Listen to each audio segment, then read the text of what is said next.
Professor Morandi, thank you very much for joining us here on the program. Did Iran majorly miscalculate? Because even now, President Trump is providing Iran with an off-ramp, telling them to come to the negotiating table. At what point will Iran take that offer?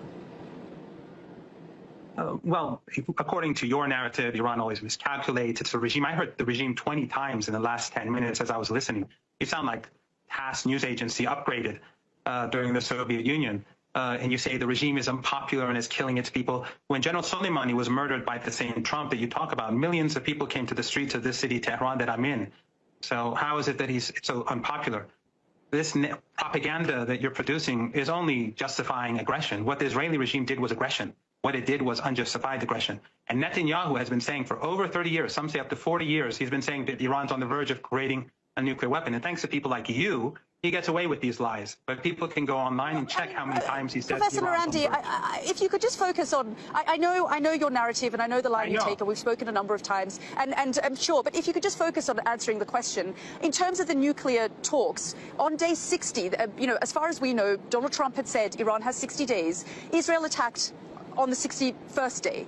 Can we talk a little bit about the regime's competence levels, the intelligence and security, the competence of your intelligence and security agencies, the fact that Mossad was able to build drone sites in your country, the fact that the leadership was asleep in their beds when they were struck and that you ignored these warnings. Can we talk a little bit about the fact that the regime was taken completely by surprise and top leaders have now been decapitated and killed as a result of the Israeli attack?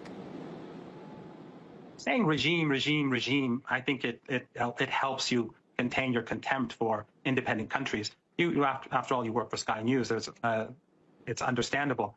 But the regime, how do you know that the Israeli regime had bases inside Iran? You're just repeating their propaganda. Of course, Israel for you is not a regime. Sorry, it's a state. But it's a genocidal state carrying out extermination in Gaza. But that's not really important. But how do you know that they're really important? But how do you know that they have bases inside Iran? So are you denying that the top commanders have been killed?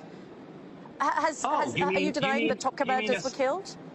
Oh, so you mean what you're referring to basically is an attack, an act of aggression, that they suddenly fire missiles at civilian targets at apartment buildings and slaughter people in those apartment buildings, slaughtering whole families. For you, that's targeting. That's a really sophisticated act. But if I can just ask, excuse me. Have military facilities been hit? Have nuclear facilities been hit?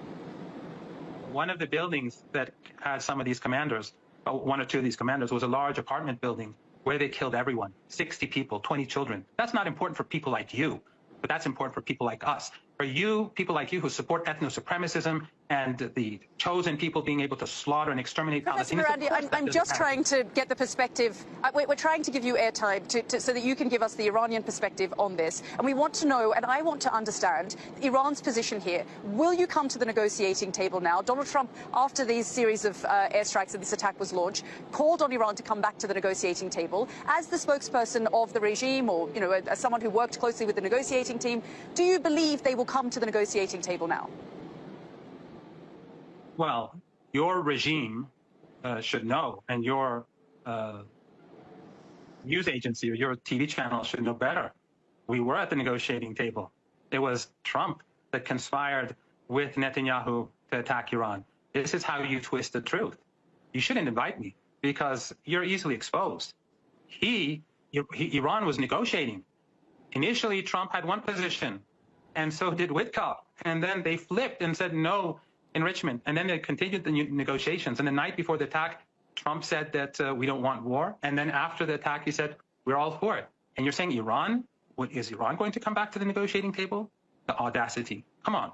Be a bit, show at least a bit of integrity. A bit of integrity will help. Okay, Professor Morandi, thanks again for joining us here on the program.